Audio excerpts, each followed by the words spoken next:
So NTR ఫ్యాన్స్లో ఒక burning question నడుస్తోంది. దేవరా ఈవెంట్ని, ప్రీ రిలీజ్ ఈవెంట్ని కావాలని క్యాన్సిల్ చేశారా అని. దేవరా ప్రీ రిలీజ్ ఈవెంట్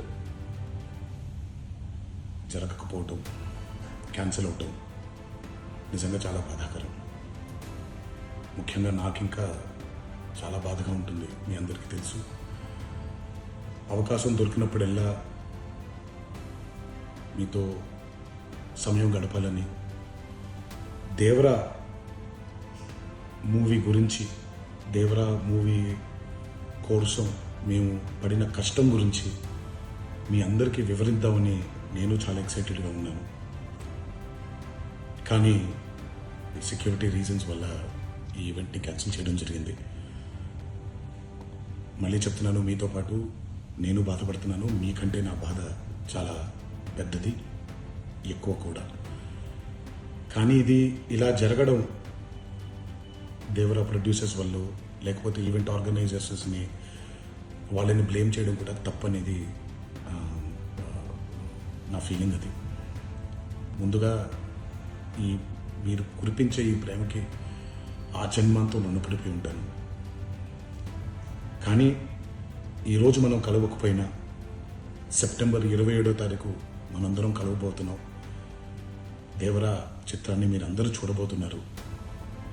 మీరందరూ చూసి, నేను ఎప్పుడూ మీకు చెప్పినట్టే, మీరు కాలర్ ఎగరేసుకుని తిరిగేలాగా చేయడమే నా బాధ్యత అని, దాంతో వచ్చే ఆనందం ఎంతో నేను మాటల్లో చెప్పలేను.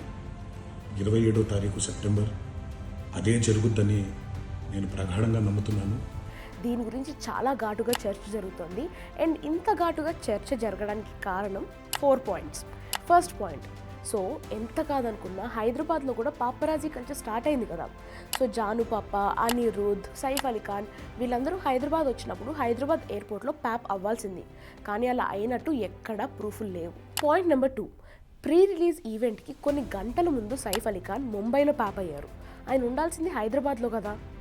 Point number 3, pre release event cancel అయిన తర్వాత జానుపాప పెట్టిన వీడియోలో ప్రీ రిలీజ్ ఈవెంట్ క్యాన్సిల్ అవ్వడం గురించి ఏమీ మాట్లాడలేదు.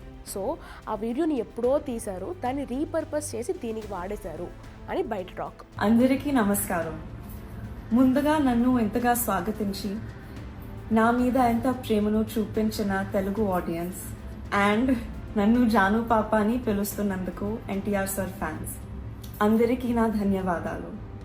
మీరు అలా నన్ను సొంత మనిషిలా ఫీల్ అవ్వటం, it makes me very happy. మా అమ్మ మీకు ఎంత ముఖ్యమో నాకు తెలుసు, అండ్ అమ్మకు కూడా మీరందరూ అంతే ముఖ్యం, అలాగే నాకు కూడా. నన్ను ఎంతలా సపోర్ట్ చేస్తున్నా మీ అందరూ గర్వపడేలా ప్రతిరోజు కష్టపడతాను. Devara is my first step. Shiva sir and NTR sir నన్ను ఈ ఫిల్మ్కి చూస్ చేయటం నా అదృష్టం. మా ఈ ప్రయత్నం మీ అందరికీ నచ్చుతుంది అనుకుంటున్నాను. I would like to thank the whole team for helping me every step of the way. Randy sir, Sabu sir, it's such an honor to work with them. Chaitanya Akka, and I really hope and pray you like our film. Point number 4, event రోజున 11:30కి నైట్కి NTR had to take US flight. కానీ event end timing 9:30కి. ఒక international flight board చేయాలి అంటే minimum 3 hours ముందు check in చేయాలి. 9:30కి event అయితే 11:30కి ఎలా బోర్డ్ చేస్తారు?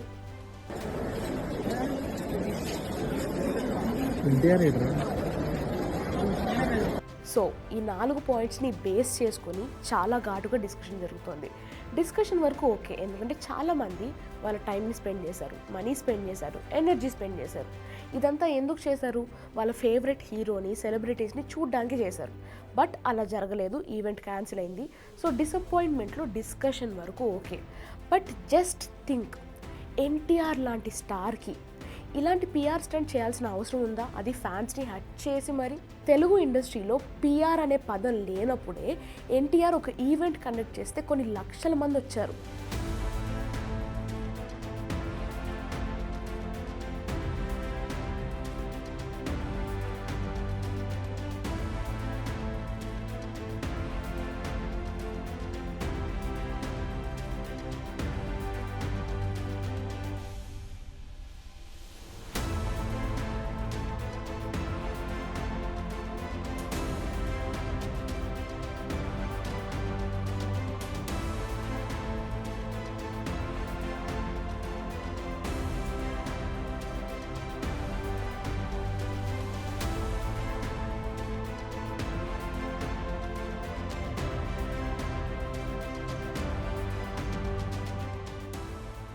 అలాంటిది ఇటువంటి సోషల్ మీడియా ఏజ్లో ఆయన కోసం ఒక 40-50 వేల మంది రారా?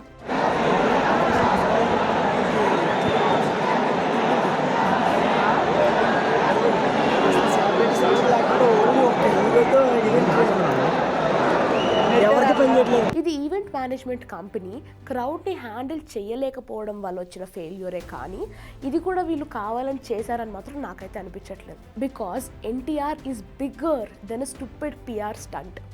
దీనికి ఫ్యాన్ వార్స్ మొదలుపెట్టేసి ఆయన స్థాయిని పడేయకుండా ఉండడమే ఆయనకి ఆయన ఫ్యాన్స్ ఇచ్చే పెద్ద గిఫ్ట్. దీని గురించి మీరేమంటారు? కామెంట్ చేయండి.